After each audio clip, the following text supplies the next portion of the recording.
Okay guys, it's day 11 on the corn. Claire Rotary Hoed this yesterday, and the Rotary Hoe did its wonderful job of loosening up right there in the row. You can see how this is all broken up. That's the purpose of the Rotary Hoe. And so she loosened it all up. Oop, there's a little foxtail. Didn't get him, but he will get that when we cultivate. So day 11, the corn really jumped overnight. You can see the dew on the plants. They are really taking off. We had, in the past 11 days, we had one day with, I think it was at day 7, that we had a ½ inch of rain on it. But the plan now, since it's basically dry, the rotary hoeing took, the moisture out of the top 2 inches of the soil. The basic plan will be most likely to cultivate it without the shields. Not the spike cultivator, but the next cultivator in terms of aggression, the Danish Tine. But corn is looking good, and it's really going to town. Okay guys, so I'm out rotary hoeing soybeans. It is day 8, and I found treasure in the field. And that's the kind of treasure that plugs the rotary hoe. Anyway, let's talk a little bit about planting decisions and rotary hoeing. So, I'm out on this bean field here. It is day 8, and already I can tell that if the rain comes this year, I will have a quote-unquote perfect field of beans. Let me shut the door there. So, this comes back to a planting decision that I made. So, we had the cool, kind of relatively dry. We were having little bitty spotty rains in May there. And right at the end of May, we had a real nice rain on Memorial Day. And then that first week of June, I planted. And so, I always plant the corn first. I shouldn't say always, but typically I plant the corn first. Corn is he comes, and I want plenty of moisture, and I want plenty of warmth, and so I usually plant the corn first. So, I got the corn planted, and I switched to beans. And I was doing the 2-pass system. I was doing 2 field passes because the weeds were 6 inches tall. They were actually quite horrible. But there was moisture down below, not a whole lot, but there was good moisture down below from that Memorial Weekend rain. And the mistake I made was that when I switched to beans, I put the beans in that first day, I put the beans in too deep. So, what made me put the beans in too deep? Well, what made me put the beans in too deep was I have the 2, since I had to do 2 tillage passes, I thought the soil would dry out quicker than it did. A. B. I was on bottom ground, and there was a lot of green material that I worked into the soil.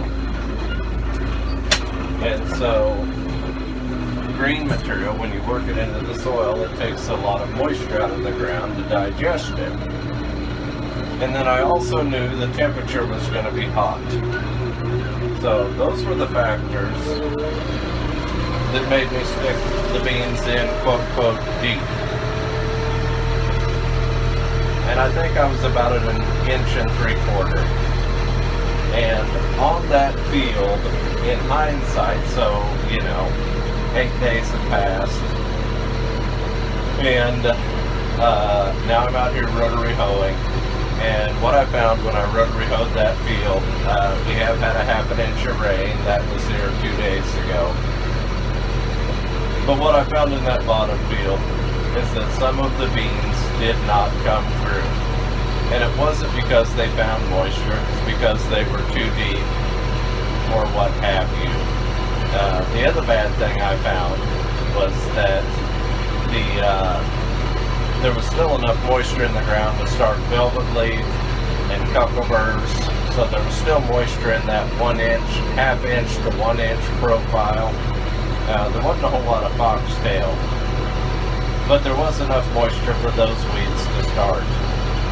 So I made a mistake. I went too deep and I followed too close with my tillage passes. I should have left more space in between them to dry the soil better and push the moisture down more. So anyway, the stand in that field was a hair thin, and there's quite a few weeds there. And so I put the rotary hoe down and I buried it, and I moved fast and I moved hard in an attempt to reset the weed block, and I did successfully reset the weed block. I've killed pretty much everything out there, including quite a few of the soybeans. That's another reason that experience has taught me to plant 185, because I know that I'm going to kill some soybeans, and I know that some are not going to get through. And I know that some are not going to get through when you plant a bean, 1 3/4, 2 inches deep. Not all of them are going to make it through to the soil surface. And so that's why you plant 185, or that is the happy medium. This year I planted 182 because of the dry weather. I backed it down a hair. But anyway, on that field, I'm at day 8, and I can already tell it will not be a top yielding field. There will be weeds that escape, that there is no physical way for me to get those weeds, barring walking the field and hand rotating. So, got the beans in the bottom, or in that particular field. The next day, actually I got a couple fields planted that day. I got 2 hill fields and 2 bottom fields. Interesting fact is I rotary hoed the hill fields yesterday, and they're actually looking good. The soil there is different. I don't understand exactly why. They shed their moisture different. There's probably, a point difference in organic matter. They shed their moisture, but the hill fields I planted that day are perfect. The bottom field I planted that day, it's weedy, it's got thin beans. Now we jump forward to the next day, and I got up onto the hills, and I'm planting beans on the hills the day after that planting day, and so that's what I'm rotary hoeing today. The hills on the beans that were planted the second day of soybean planting. And our hot weather continued, the dry weather continued, the residue on the hills was about the same. I was working down quite a bit of green, and anyway, so I'm in this field, and the stand is perfect. The stand is perfect. There's relatively very few weeds out here. The very few weeds that are here, I am killing. I've slowed my speed down. I'm not carrying quite as much weight on the rotary hoe. I don't have to be near as aggressive with these beans. But I'll just turn the camera around here, and I will show you what the field looks like. So I'm not sure how well they're going to show up, but we have the most perfect stand of beans. Try and zoom in there a little bit. Have the most perfect stand of beans. So I have a perfect stand of beans. They're uniform. They came through the soil uniformly. They're relatively weed free. Here on the hill, pretty much the only weed I have is foxtail, and so I am going to go ahead and hoe these, because even though I may not see the foxtail, that half-inch rain that I was talking about brought or will be bringing foxtail. I am killing a few beans, which is not a worry at all, because the dry weather is here. You know, it's over 90, I think, for the next 5 or 6 days. So it does not hurt on the hill to thin the stand. It does not hurt to stir the soil a little bit. But by doing this rotary hoe pass now, this field, I know, will be perfectly clean, and if the rains come, we will have a tremendous crop of beans. Everything that I can do on my part on this field has been done. The fertility is here, the tilth is here, etc., etc. Bean variety is good.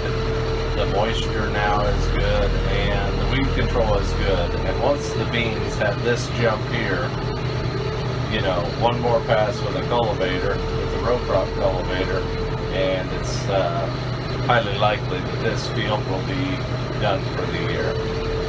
So anyway, I wanted to relay that.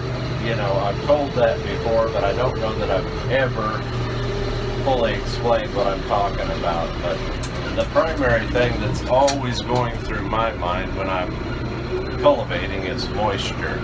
I manage moisture. And, you know, a bean can come from 2 inches deep. He has no problem doing that if he has relatively loose, dry soil on top, and he's coming from moisture. And in the bottom ground, when I kept the depth the same, that bean was just too deep. He was surrounded by moisture, and there was just too much moisture there. And because of there being too much moisture there, when the Kinsey planter came along, I packed him into his trench, and he just could not physically push through that moist trench that I put him in. And so, final thought is managing moisture. You know, I wonder why I made that mistake. And, you know, in retrospect, quite often, you know, my biggest enemy is me. And the sad reality is when you do something and you get burned badly one time, you tend to overcompensate, and you overcompensate through time for that. And so a mistake that I made years ago was I was planting in bottom ground in a very similar situation, but I didn't go deep enough. And the beans sat in the ground for 2 weeks. We went 2 weeks without a rain, and the beans never came, and then the minute it rained, the foxtail came. And so I had an experience like that years ago, and it burned me to the point that if I'm going after moisture, I tend to over-exaggerate and go too deep as opposed to too shallow. And so, you know, to be a successful farmer, you've got to be aware of things like that, and you've got to think of things like that. You've got to be aware of your biases, and so, you know, your enemy's yourself. You've got to learn without getting gun shy, and you've got to be open to